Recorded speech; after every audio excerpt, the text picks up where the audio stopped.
So Lamar Jackson continues to look like an MVP frontrunner.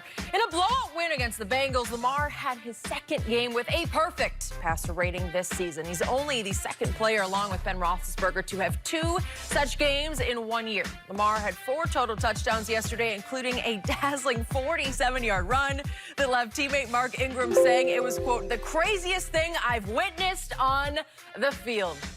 Yeah, that thing looked good. Shannon, is Lamar the MVP? He's playing unbelievable. And I think he's better than even Baltimore thought he would be, especially at this point, Skip. And I don't think anybody ever questioned his running ability. We know he's dynamic with his legs, but could he progress? Could his legs, if his arm could be half as good as his legs, Skip, they thought they had something. Well, his arm had superseded what they thought it would be, especially at this point.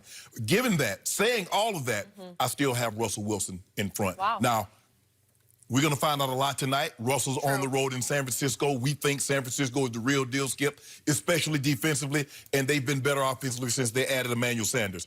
Skip, look, Russ has 22 touchdown passes, 3 more than anyone else, and he only has 1 interception for a 7-2 ball club.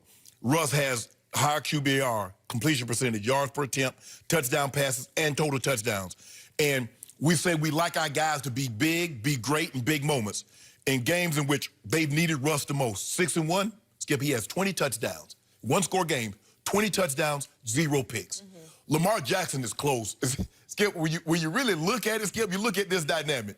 The MVP quarterbacks and MVP candidates, and I'm just going to go top 5. I got Russ at 1. I got Lamar Jackson at 2. I got C-Mac, Christian McCaffrey at 3. I got Deshaun Watson at 4. Pat Mahomes might be 5. You notice anything, Skip? The quarterbacks are black and the running back is white. When the last time we saw a white running back, Skip, in the MVP discussion? Well, that's what. Maybe never.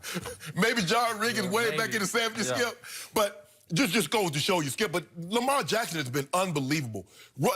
And I believe if the voters were to vote today, there are 50 men and women that vote. Skip, I believe if they were to vote today, this would probably be the closest MVP voting. And since they've been doing this. But Lamar Jackson has been unbelievable. 2 perfect quarterback ratings, but I'm still going to give a slight nod. It's neck and neck. It's neck and neck. A lot's going to be said tonight. Russell goes out there and throws another 4 touchdowns. They go on the road and beat San Francisco, which is the #1 team in the NFC. I think Russ will be firmly, securely back in first place. But right now, I still got him in first, but it's close. It's very close. I will give you this. Russell Wilson gets his at-bat tonight. Fair. Lamar got his yesterday, albeit against a winless Bengals team, but it is a rival, and it was on the road. And you keep them winless. And it was coming off dethroning 8-0 New England, right? Yep. And it was the biggest swing of 8-0 to 0-8. So it would have been one of the biggest upsets in NFL history, and it was the classic trap game because they are a division rival. Correct. And what I loved about this kid was he just said, no, not today. Jumped on him early. Took it right over in ways my Cowboys did not take over. Let that go. Yep. Is that what it was? Yep. And I had it on, and I kept looking up, and I kept going like this, like, what? He did that? This young man is revolutionizing that position because this young man has become the best breakaway running back in the game. He's unbelievable. In the game. He's unbelievable. And this young man continues to get better and better and better throwing the football because he just flicks bullets. It's like the quickest little flick release. Right. And again, I'll be the first to admit, doesn't look the prettiest, but it comes out so sweet and fast and hot. And he has underrated velocity because he's just flicking bullets, man. Yeah. And I'm saying, that's really good. That's very good. And when you combine the fact that when he gets in the open field, he's just, there's nobody like him. Skip, he get a step on that touchdown run. We saw it, Skip. He faked it, and he came around. When he stepped through the line of scrimmage, you like, he got a chance. Nobody else you're saying that about except Michael Vick. He's the only guy since Vick, Skip. He gets us at the quarterback position. He's out the gate. Okay, and it's even beyond Dalvin Cook escaping, getting loose, right? Because the acceleration with power. Yes. Because he's a big kid now. You know, he runs with force. Right.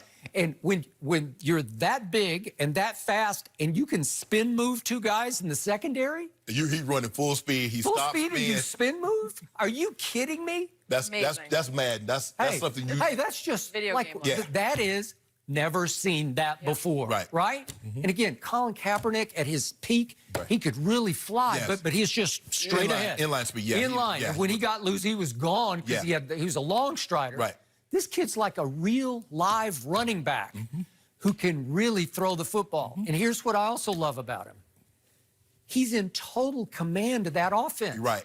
His vision, his anticipation, his decision-making is pretty close to flawless. Yes. This is hard. He's only in his second year. Only second Do you year. see many bad decisions, if any? No. Do you see any much inaccuracy? I don't see much. Right. Maybe little bits and pieces. But 16, 17 games into his career. That's where he is. He started, I think, 8 games last year and now look, 8 or 9 this year. I know it was just the Bengals, but what he did yesterday, it's never been done before. No. Because he had the he tied for the highest passer rating ever, and he tied for the highest QBR ever with 4 guys, including Tom Brady, back in, I think it was 07, or it was way back, beginning of QBR. But the point is, his game yesterday was off the charts in both throwing and running. And again, if you look back at and you say, okay, where can we, quote unquote, nitpick his credentials so far? Okay, he did lose to Baker Mayfield head-to-head at home. Yes. Sure. It was 40-25. He played very well. He did throw 2 picks in that game, but he threw 3 touchdown passes, and he ran for 9 times for 66 yards, which is pretty great. Baker played his one and only really good game of the year. Played out of his mind. Yep. He was pretty good yesterday, but he wasn't as good as he was that one. And that was the day Baker said, wait a second, I'm still the king of my draft class. Right. Well, you've been making this point for a couple of weeks, and now I'm starting to think, I think Lamar is edging ahead as the best quarterback in this draft class. Yeah, right?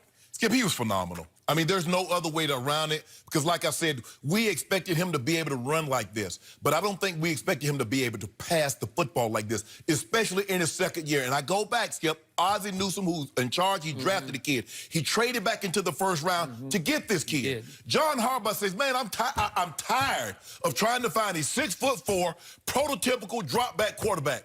How about we find a guy that's special, we develop a system around him and see what they can do with it? Well, they got the perfect guy, Skip. If you're designing a guy for a special type of offense, in every quarterback, I don't care who he is, past or present, the offense was tailored. It might have been an offense, but you tailor it to his skill sets. Well, Greg Roman, who he hired, who was on his staff last year, they ended up firing Marty Morningwig because Greg Roman had success. Took a team to his Super Bowl with a quarterback with a similar skill set to what Lamar Jackson had. And what they've been able to do, Skip, I mean, when you can run the football like they run it, so you got to account for that. And then all of a sudden you think he's going to run it, he pops up and Hollywood Brown is streaking down the field. David Andrews, who is his favorite target, another 2-touchdown day. Skip, this kid is unbelievable. This kid is unbelievable. And if they thought, listen, even Ozzie, John Harbaugh, Greg Roman, even Steve Bisciotti, who owned the Ravens, if they tell you they thought this kid would be an MVP in the second year, they're lying. They're lying. That is true. Nobody saw this coming. Yeah, we thought he could be good if his arm ever got caught up with his legs.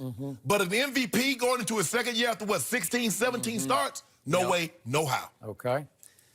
Right now, he's my MVP just because he's taken a team that I didn't see coming, and he has lifted it up on his shoulders, and now they're just a game back of New England. He did go to Seattle and beat Russell head-to-head. He did do it. That happened. He lost to Mahomes head-to-head, but again, in both those games, the Baker and the Mahomes game, he played very well. He played well. It's up to his, like, if the defense is going to give up 40 at home, you're going to have a hard time winning that game. You're probably going to lose that game. Probably going to lose that one. But I want to remind everyone, he leads quarterbacks in rushing with 702 yards. Yeah. Oh, he'll get 1,000. Second on that list is Kyler at 311. Okay? So he is... he's about 400. Yeah, more than double him. And I also want to make the point, speaking of black-white evolution, these 2 young quarterbacks, including Kyler, they're both doing extraordinary things. Right. Kyler had an extraordinary game yesterday. He threw 3 touchdown passes to Christian Kirk against that hellacious Tampa rush on the road at Tampa, and he's ducking and dodging all day. And he has, again, is he a little better thrower of the football than Lamar? Yeah, I believe so. I think so, but Lamar's starting to get in that realm of, wait a second, maybe he's just that good. Right. But what I love about both these young quarterbacks, what's Kyler's hobby off the field? He's a chess player. I know they said that last night on the telecast on NBC about Amari's a chess player, Amari Cooper. But Kyler is a chess player from age 14 on. And so he's a thinker. He is a deep thinker, and he is operating and making decisions way beyond his years. Right.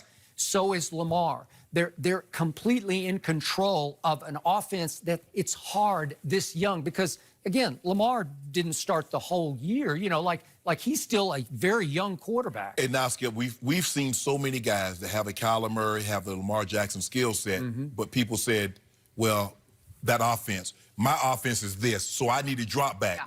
As opposed to Cliff Kingsbury says, I'm going to tailor my offense to him. He did.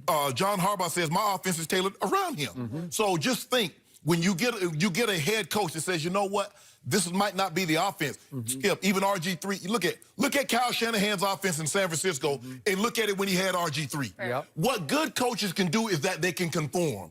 Well, this guy has a skill set. Instead of throwing him out and says, well, I don't need this, I can find ways to use him. RG3 was Offensive Rookie of the Year. They won the division, and he wanted to change. Lamar Jackson said, I run the football. I'm going to run the football, but I can be a thrower of the football also. Kyler has kind of shied away from running. He doesn't want to run. And he had one big run yesterday, and I would like to see more of that. He can get out now. He can get out. But, again, he set the rookie record yesterday for consecutive passes without an interception. And he finally threw one late, but it was desperate. He was just trying to make a play because they were trying to win another game on the road. They are in just about every game, and you and I both agree they're not very good. They're not very good. So he's lifting, he's lifting that team the way Lamar has really elevated in his second year this team. So now Lamar is 4th in the league in QBR, which is just extraordinary. Again, I give you Russell's second to Dak, but still 4th. And Kyler has vaulted all the way up to 12th as a rookie. Hard to do. Trust me, both these young men are doing things we have not seen before. It'd be interesting, too. Baltimore hosting Deshaun Watson next week as well. So that one, that's another good to watch. But, yeah, he's doing video game-like things. Let's go back to Minnesota's win, shall we? The smile.